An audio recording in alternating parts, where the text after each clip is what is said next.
Девушка-весна, отчего сегодня город не пустует, и приглашение на свадьбу. 3 рассказа Мусы Бексултановой, которые я прочитала на одном дыхании.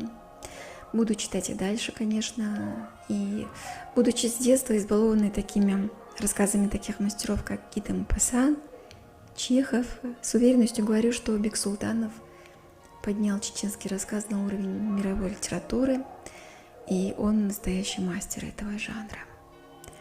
В «Девушке-весне» мы наблюдаем за первой женской любовью и последующим разочарованием, о том, как отличается мужское и женское восприятие, как незнание этого может мешать молодым людям строить свои отношения, а то и вовсе испортить их навсегда.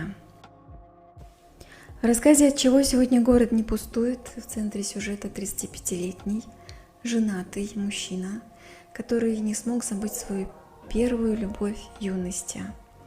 Проблема в том, что в свое время он не решался объясниться с ней в своих чувствах, потому что она казалась ему слишком юной, будучи младше него лет на 10 где-то. Но упустив свой шанс в свое время, казалось бы, уже давно устроив свою личную жизнь, все его мысли и мечты так и остались связаны только с ней одной. Герои из одного села, они хорошо друг друга знают, но только когда девушка уже учится где-то на каком-то курсе университета, происходит у них тот самый разговор, во время которого и они оба, и читатель осознают, что у этих двоих редкое взаимопонимание. Мы не знаем, что будет дальше, да и не важно.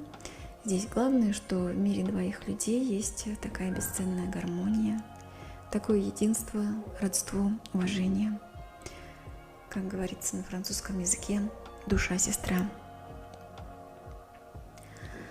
Приглашение на свадьбу, здесь сломанная женская судьба, первым неудачным браком, эгоистичным обществом, неверие в новое счастье и его неожиданное появление. Но главная мысль и рассуждение главной героини Луизы в своем прошлом, ошибках родителей, ее невеселый и правильный анализ всего, переосмысление жизни. Новое настоящее счастье оказывается недолгим, произошла трагедия, но суть в том, что Луиза, она убедилась, что это счастье, существует.